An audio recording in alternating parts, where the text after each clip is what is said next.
안녕하십니까. 명품 변호사 TV의 조용주 변호사입니다. 오늘은 반려동물, 동물들에 관한 판례를 소개시켜 드릴 텐데요. 우리나라 지금 뭐 반려동물로 주로 이제 반려견과 반려묘가 있죠. 그래서 이거를 키우는 사람이 1,500만 명이나 된다고 합니다. 이렇게 우리 주변에 동물을 키우는 집들이 많아졌죠. 근데 이제 반려동물들이 그렇게 오래 살지를 않잖아요. 그리고 병원에도 자주 가야 되고, 그래서 또 병이 나기도 하고, 그러다 보면, 저기, 수의사한테 가서, 수술을 받게 하기도 하잖아요. 근데 이제 반려견에서 이제 문제점이 생겨서, 수술을 했는데, 이제 죽었어요. 죽었는데, 이 반려동물의 소유자가 있잖아요. 주인이 다 있잖아요. 주인이, 소송을 건 겁니다. 수의사한테. 수술을 하는데 수술에 대해서 어떤 문제가 생길 수 있는지에 대해서 나한테 안 알려줬다. 근데 그래서 죽었다. 많이 알려줬으면 나는 수술 안 했을 거다. 뭐 이렇게 해가지고 손해배상 청구를 했어요. 해가지고 어, 그 200만 원 지급하라는 판결이 나왔습니다. 자, 구체적인 내용은 어떤 거냐면요.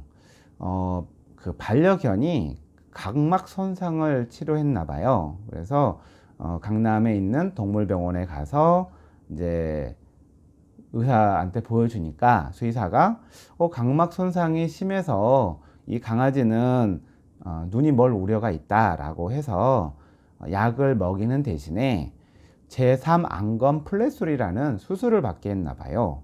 그래서 그 눈 밑에 있는 눈꺼풀 요거를 수술을 해서 어, 이제 시력이 나빠지는 것을 막는 이런 수술을 한 것 같아요. 그래서 이 수의사가 그렇게 하면 좋다고 해가지고 그러니까 이제 그 강아지 주인은 해주세요라고 했죠. 그래서 이 수의사가 일단은 수술을 하려면 이 강아지들이 이렇게 뭐 반항이 심하잖아요. 그러니까 진정제를 투여해서 뭐 수면 마취제 같은 거겠죠. 네.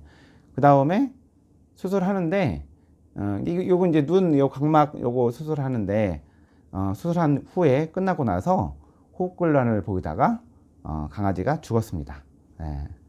그래서 어, 이제 뭐 황망하지요. 이제 반려동물들을 가족처럼 생각하는 사람들한테는 뭐 눈꺼풀 수술하러 갔다가 죽어서 나왔으니까 얼마나 황당하겠습니까?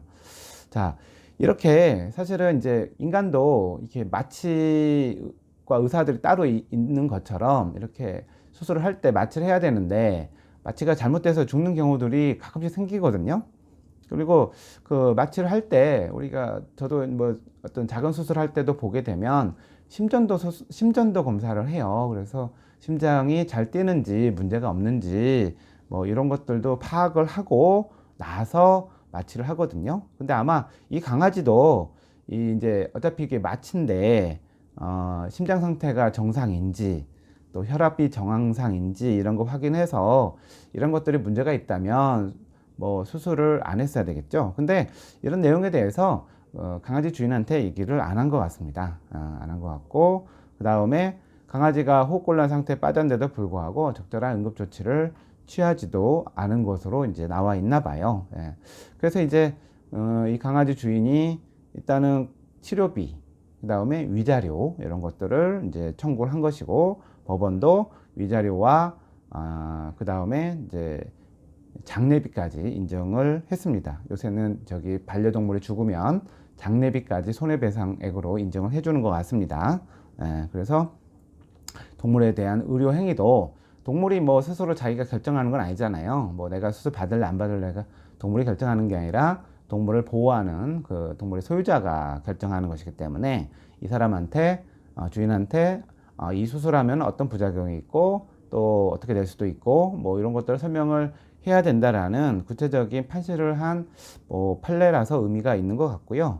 그 다음에 위자료와 그 다음에 아마 수술비는 안 받았나 봅니다. 뭐 걔가 죽다 보다 보니까 수술비는 안 받은 것 같은데 그래서 위자료와 장례비 등을 포함해서 200만 원을 법원이 인정한 것 같습니다. 장례비가 얼마인지 궁금하네요. 사람들 장례비는 보통 세법에서는 5천만 원이나 500만 원이나 100만 원 인정하는데 이런 반려동물에 대해서는 장례비가 얼마나 인정됐는지 궁금합니다. 200만 원이라고 한 거 보니까 장례비를 한 50만 원 정도 인정한 거 아닌가? 50만 원에서 100만 원 인정한 거 아닌가 이런 생각이 좀 드네요.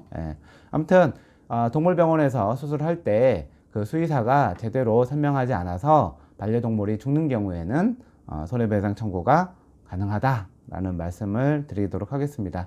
요새 이런 반려동물에 관한 판례들이 계속 생기고 있는 것 같아요. 뭐 비록 소액 사건들이긴 하지만 계속 분쟁들이 많이 발생하고 있는 분야라서 반려동물을 가지고 계신 분들도 이런 뭐 판례나 이런 법률에 대한 내용도 잘 이해하셨으면 좋겠습니다. 감사합니다.